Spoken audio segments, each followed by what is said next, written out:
Mangalore Airport requires a pilot to manage an aircraft's kinetic energy with absolute precision.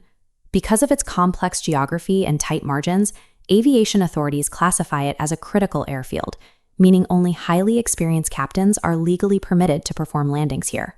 Mangalore is built on top of a hill, featuring what is known as a tabletop runway. Instead of a wide expanse of flat ground, the landing strip is a narrow plateau surrounded on all sides by severe, plunging drop-offs. Runway 24 stretches ahead, but at its end, there is almost no safety buffer. The solid concrete abruptly terminates in a 250-foot steep cliff that drops straight down into a deep, forested ravine. This diagram outlines a standard landing.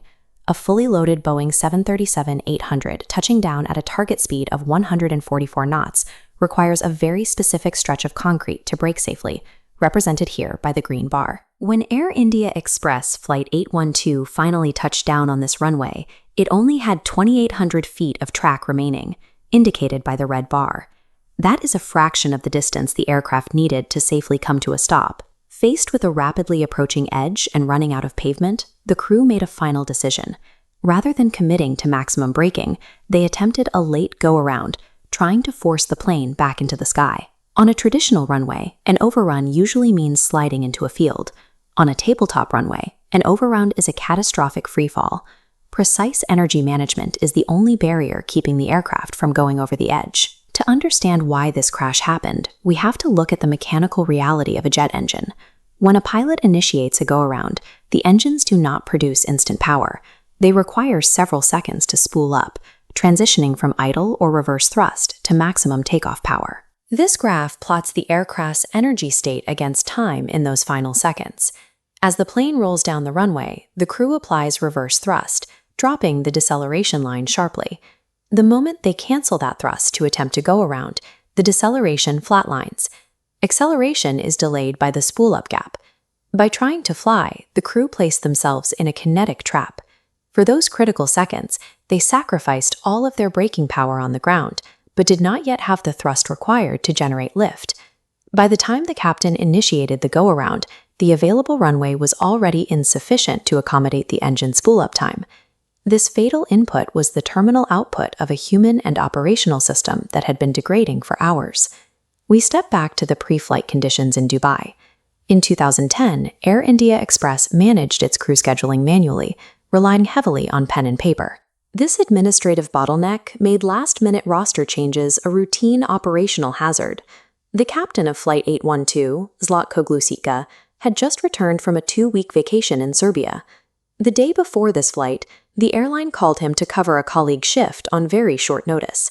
This created a conflict in the captain's body clock, which was still anchored to Central European time. His internal rhythm was severely misaligned with the grueling overnight schedule he was about to fly. This chart maps standard human alertness over a 24-hour cycle. The highlighted red band represents the circadian low, a biological window between 2 a.m. and 6 a.m. where human fatigue peaks and cognitive function naturally plummets. When we map Flight 812's timeline onto this chart, the most demanding phase of the flight, the final approach into Mangalore, occurs precisely at 5:30 a.m., at the bottom of this circadian trough. Regulations set by the Directorate General of Civil Aviation required pre-flight medical checks to ensure pilot fitness, but Air India Express lacked contracted medical staff in Mangalore. Consequently, the crew simply self-certified that they were fit to fly, bypassing independent medical verification entirely. Fatigue took hold almost immediately.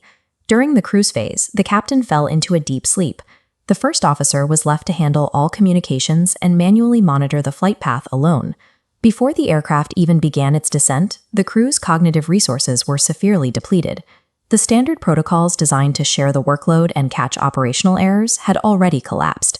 As Flight 812 neared Mangalore, the crew hit an external procedural constraint. The area control radar for the airspace was completely inoperable that morning. When radar fails, air traffic controllers must use standard procedure control. As shown in this diagram, controllers mentally map aircraft positions without visual feedback, locking planes into wide vertical blocks to ensure they stay separated. Switching to a side profile, you can see how this altered Flight 812's descent. A standard, smooth descent begins 130 miles out, shown by the dotted line. To manage the airspace manually, controllers delayed the descent clearance, holding the aircraft high until they were just 80 miles out, resulting in the steep red path. This delay triggered immediate fallout. Handling the workload alone while the captain slept, the first officer completely missed the mandatory approach briefing, a critical planning window required at the 150-mile mark. Realizing they were behind schedule and too high, the first officer hurriedly requested a shortened route directly to a navigational arc, hoping to intercept the proper approach path. This is a DME arc approach. Instead of a straight line, the aircraft flies a precise, curved path around the airport at a fixed distance. It requires higher spatial concentration and precise energy management than a straight-in approach. It is at this high workload moment that the captain finally wakes up. He is groggy, suffering from sleep inertia, and lacks any situational briefing on the complex approach they are actively flying. The math caught up to them at the 10-mile marker. Because of the shortened route and the delayed clearance, the aircraft was at 10,500 feet. The target altitude for this waypoint is 2,900 feet. Faster, urgent tone. Recognizing they were thousands of feet above the correct altitude, the captain deployed maximum speed brakes, trying to force the 737 out of the sky.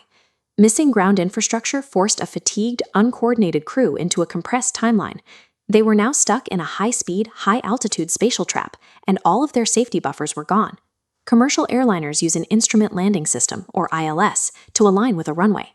This system projects a precise radio beam, creating a standard 3-degree glide slope to guide the plane safely to the threshold. This diagram illustrates the critical navigational error. Because Flight 812 approached from such an extreme height, the autopilot sensors overshot the correct green 3-degree slope and latched onto a secondary signal above it, capturing a phantom 9-degree glide slope, shown in red. A 9-degree descent angle in a commercial airliner is 3 times the normal descent rate, pointing the nose aggressively toward the terrain. To maintain this steep dive, the captain disconnected the autopilot and pushed the control column violently forward.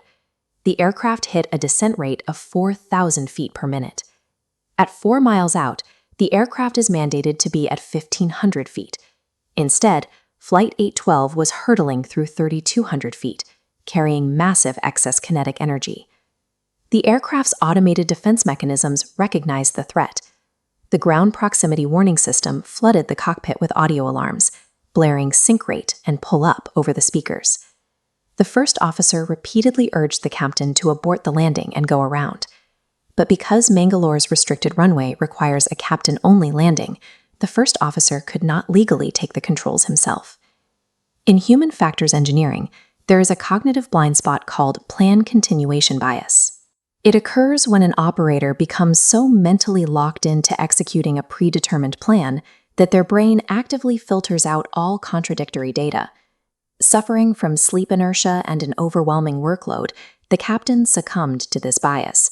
He ignored the blaring mechanical alarms and manually overrode the first officer's verbal warnings, forcing the aircraft toward the runway. The captain was no longer flying the physical aircraft. He was flying a mental model that had completely detached from aerodynamic reality. This 3D map displays the precise metrics of the aircraft crossing the runway threshold. The green box shows the required target, 50 feet of altitude at 144 knots. The red box shows the reality, 200 feet crossing the threshold at 160 knots. With that degree of excess speed and height, the wings continued to generate lift. The plane floated past the designated touchdown zone. During this float, a secondary failure occurred. Auto brakes were only set to level 2, not maximum. Watch the red progress bar. The tires finally contacted at the 5,200-foot marker, consuming over half the available runway before braking even began. The aircraft had only 2,800 feet of asphalt left to bleed off 160 knots of speed before the 250-foot cliff. The moment the wheels touched the ground at that marker, a safe, standard rollout was impossible. Upon touchdown, the captain's initial reaction was correct. He slammed the brakes and deployed maximum reverse thrust to fight the aircraft's momentum. As the runway edge rapidly approached, panic overrode procedure. In a desperate attempt to avoid the drop, the captain canceled the reverse thrust to attempt to go around. This triggered the kinetic trap. The engines began their slow spool-up process, canceling braking friction while providing zero lift. The aircraft plowed through the runway safety area, shattered the boundary fence at high speed, and succumbed to gravity. The plane plunged down the 250-foot cliff. The remaining kinetic energy was instantly dissipated as the fuselage shattered deep within the forested ravine. The loss of Flight 812 occurred because scheduling fatigue, broken radar infrastructure, and procedural ambiguity converged to remove every remaining safety buffer. In this environment, a single pilot's input became the final link in a chain of systemic collapse.